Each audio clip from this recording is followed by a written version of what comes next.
So magandang araw kaboles. Sa video na ito, ilalabas na rin po natin ang ating pong opinion kabole.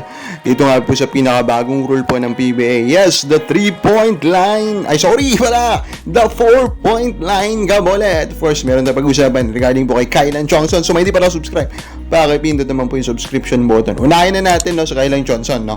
So ang update kay Kylan Chongson, una, may na-post po siya kabola. Yung jersey nga po niya kabola with rain or shine.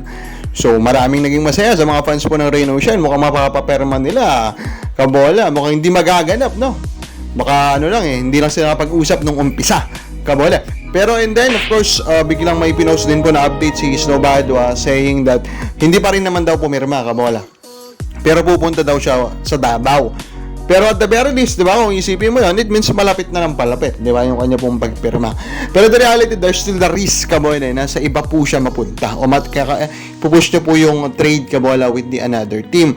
So with that, kabola, are the top 3 teams sa palagay namin, dapat maging interesado po sa kanya. Una dyan will be Converge. So bakit po Converge? Of course, kasi familiar na po sila dito kay Kylan Chongson, di ba? Knowing po the relationship of strong group to Converge, kabola. So, also, you look po at their frontline kabola, medyo batang-bata yung frontline ng Converge. So, getting at 32 years old, kahit paruki yan, 32 na yan, kabola, that will be a good addition to their frontline.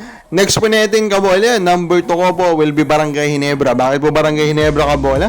Of course, the departure po of Christian Sanaringer, although may pumablit po na Isaac Go, yung pong sa Ginebra, that is, I think, top 2 frontline in the last 5 to 10 years, kabola, of the PBA, medyo hindi na ata top 2, ano pa.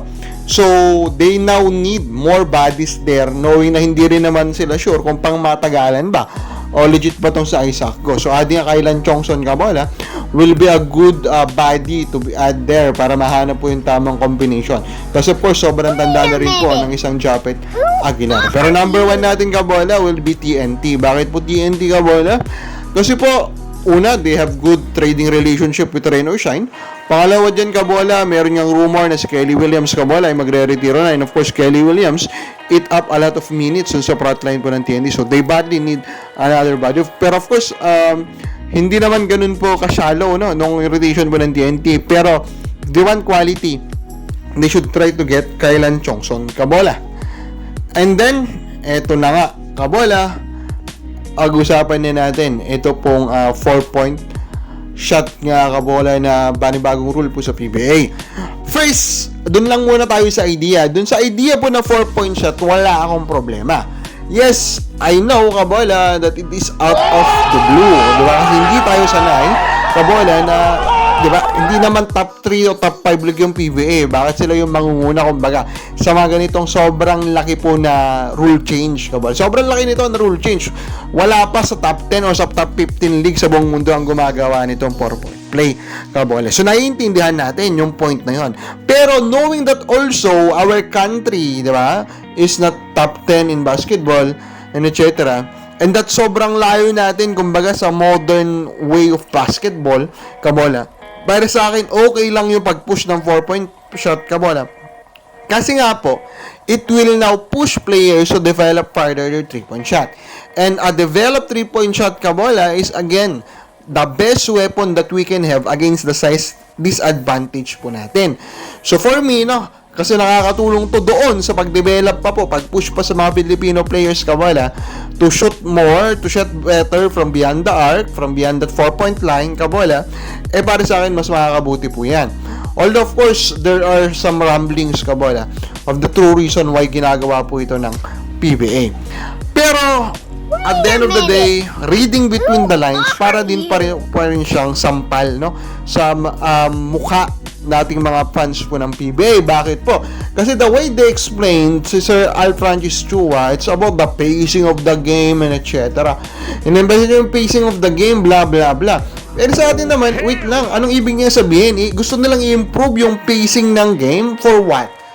Kasi, yun yung tinakikita na lang rason, kaya pumapangit po, nagkaroon ng downtrend sa interest po sa PBA. Come on, kabola, they know that reality. Hindi nila pwede pong pagtaguan, hindi po nila pwede, kumbaga, tabunan, kabola, yung mga ganitong rules change, yung totoong rason, di ba? They try to manufacture something to, kumbaga, try to answer a problem na hindi naman direktang sinasagot ng something na yon. They do not want to face the reality, the biggest problem, the biggest reason, kabola, kaya po yung popularity ng PBA ay sadsad na. And we all know what is that. This is a professional league. A professional league should be competitive. PBA, how can it be competitive if the farm teams are being allowed? How can it be competitive if the fans are not aware about what is happening in the salary cap, kabola? Diba? Yun yung main issue dito. Ayaw po yung harapin po ng PBA. Kaya nagmamukhang circus. Kabola, nagmumukhang payaso po, kabola, yung liga. Diba? Kasi po, kumbaga minimake upan nila yung mukha nila para magmukhang entertaining, ayaw naman nilang ayusin yung totoong problema. Kabola, yun po yung nangyayari dito. Diba? Yun po yung nangyayari dito. Again i-recap natin. Yung sa idea po ng 4-point shot, wala tayong problema. Ay, problema natin, yung pagrason nila or yung realidad po na ayaw talaga nilang baguhin yung liga para po mabago na or ma-reverse na po yung pagsadsad po ng popularidad nito, kabola. Pero at the end of the day, we still support the league. We hope that 4-point shot po na idea will prosper, kabola. But at the end of our days, kabola, kung nandyan pa rin yung problema ng farm team, it is hard to hope that it will work. Kababa, sa mo, mag-work ba tong 4-point shot? Kami lang po sa baba.